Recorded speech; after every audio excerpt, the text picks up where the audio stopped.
Entire wars have been fought over land wedged between three nuclear powers. Kashmir is disputed territory in the Himalayas. It's nestled between India, Pakistan, and China. It's split in two by a so-called line of control, and its people, for the last 80 years, have been trapped in a continual cycle of conflict. The war which is raging between India and Pakistan tonight. India and Pakistan have already fought 2 wars over this mountainous region. Young Kashmiris are now actively protesting, taunting Indian security forces who are responding with tear gas and pellet guns. And now that cycle of conflict is once again on the upswing. The White House scrambling to de-escalate a potentially treacherous conflict. 2 weeks ago, gunmen killed more than 24 people, almost all of them Indian citizens, in a tourist town on the Indian side of disputed territory. A terror attack shattered the peace and tranquility of Kashmir. After gunmen killed 26 people. India accused Pakistan of being behind the attack, and so 2 weeks later, it hit back.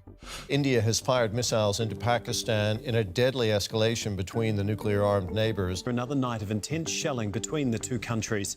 Pakistan says it shot down 12 drones overnight. Both nations have accused each other of using drones and missiles to target their respective military installations. The international worry now is that this latest escalation will boil over, that it will aggravate a long-standing wound between the two countries in what is one of the most complex and sensitive geopolitical disputes we know of. Let's try to understand it. As far as civilizations go, India and Pakistan share thousands of years of history, but as modern nation states, they're pretty new. Pakistan was carved out of British India as a separate Muslim homeland only after the Second World War in 1947. India itself would gain independence just 1 day later, but almost immediately, the two countries would go to war. This was the first India-Pakistan war over Kashmir, which began in October 1947. Both the newly created countries of India and Pakistan saw Kashmir as central to their legitimation as independent nations. Yes, Kashmir was fought over nearly as soon as India and Pakistan were formed. Both countries claim it in whole. India's claim stems from the fact that Kashmir's Hindu ruler at the time, 80 years ago, made the choice to join India, albeit under incredibly difficult circumstances. But their claim is essentially a legal one. But Pakistan's claim is grounded in the fact that Kashmir is majority Muslim. In fact, the only part of India where most people are Muslim. Their argument that many residents don't want to be part of India. When India and Pakistan came into being, they had 2 different religious majorities. Now, Pakistan later on, it declared itself an Islamic republic, but India, on paper, it remained a secular republic.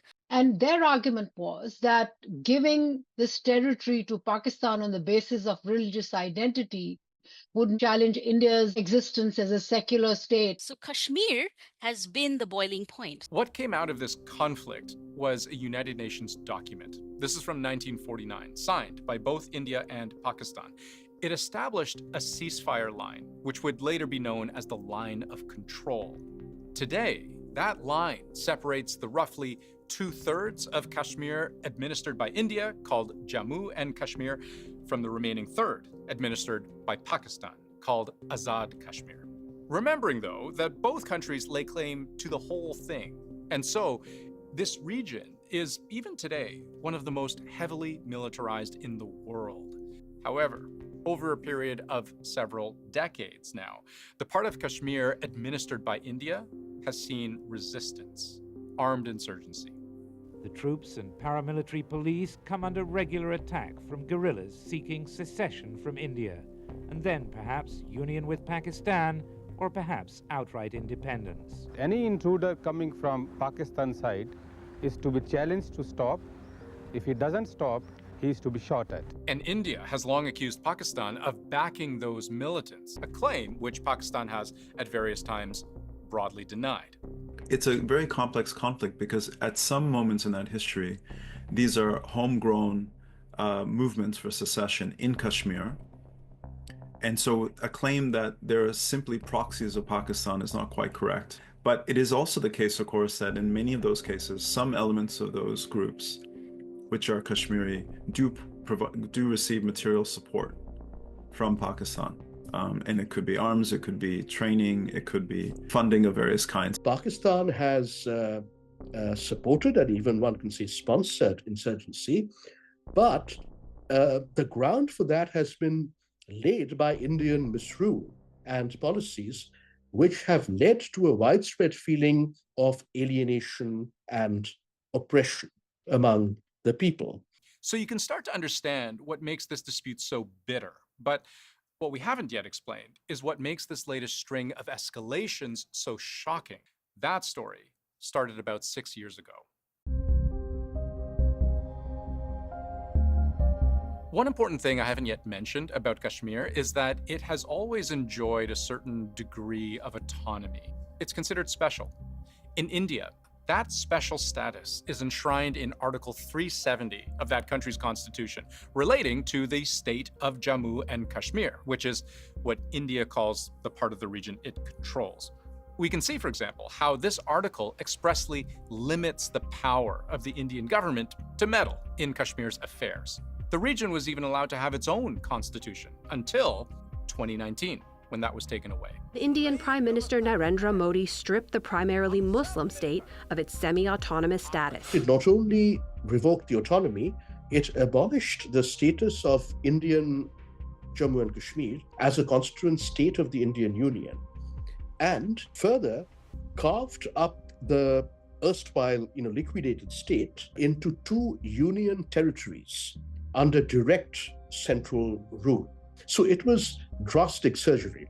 Yes, to put it simply, Narendra Modi rolled back Kashmir's special status. More Indian soldiers moved in.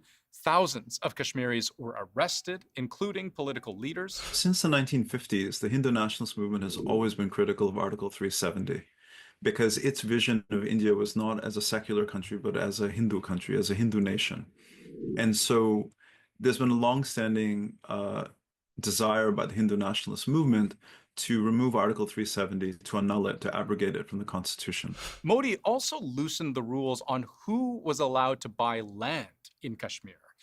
For most of the region's modern history, if you weren't a permanent resident of Jammu and Kashmir, you simply couldn't buy land there. But that changed when the old laws were thrown out, and suddenly there were reports of outsiders buying in. Slowly at first, but then ramping up. This reportedly also had an impact on prices. Following the abrogation of Article 370, land prices in Jammu and Kashmir have appreciated almost 6 times. Land ownership and marriage laws, these are all governed by the province, right? Now, if you take that away, it means that people from mainland India can come in and change the demography. So fast forwarding to the attack 2 weeks ago in April, that was the first major attack on this scale on civilians the region had seen since India revoked its special status. There was an increased number of tourists from India to Kashmir that took place. It's in that context that we see that this attack targeting civilians so openly was seen as such a shocking, outrageous act, that it really belied the Indian government's argument that the valley would be safe for tourists to visit. And India's counterattack weeks later, shocking for the extent to which it was not limited to Kashmir. Indian missiles hit Punjab province of Pakistan itself, raising the question, how close to war are these two countries right now? At least 31 people have died so far following the missile strikes, and they are very much reflective of the rising tensions between two countries the world is watching. India claims to have struck 9 sites, both in Pakistan and Pakistan-controlled Kashmir. It says these sites are quote-unquote terrorist infrastructure, some linked to the April attack. The Indian Army published video of one such strike, set to music under the banner, Operation Sindoor.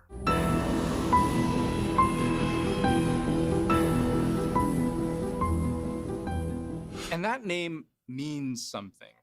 Sindoor refers to a red vermilion powder traditionally worn in the hair by married Hindu women. And it has become a powerful symbol now of those Indian women who were widowed in the April attack. It refers to avenging the grief of those widows who have had their sindoor wiped brutally from their forehead, because tradition holds that once a woman loses her husband, she becomes a widow, she no longer wears the sindoor because she's been widowed. India claims it did not hit Pakistani military facilities and that its attack was measured, responsible, and non-escalatory, their words. But Pakistan does not see it that way. It says dozens were killed in India's airstrikes, including at least one child. And it questions, this was retaliation for what? We didn't attack you in the first place. Pakistan has called the Indian counterattack an unprovoked and blatant act of war that would not go unanswered. The risks here are obviously clear. There's a risk of further escalation between the two states. I think Pakistan will retaliate in some form to the Indian strikes on its territory, which have struck, very hard and deep. That will determine whether the escalatory spiral takes place or not. There are different dimensions here. There's an India-Pakistan dimension, there's communal relations within India, there's a wider geopolitical contest on these borders that involves China as well. And so that's why it's a very delicate moment. It is true that the world has witnessed conflict between these two countries before. There have been entire wars where many thousands have died each time. Experts tell us we're not there yet, but we're closer than we were 2 weeks ago. And it is worth remembering, this is a conflict involving two nuclear-armed nations. And for the time being, it appears to be getting worse.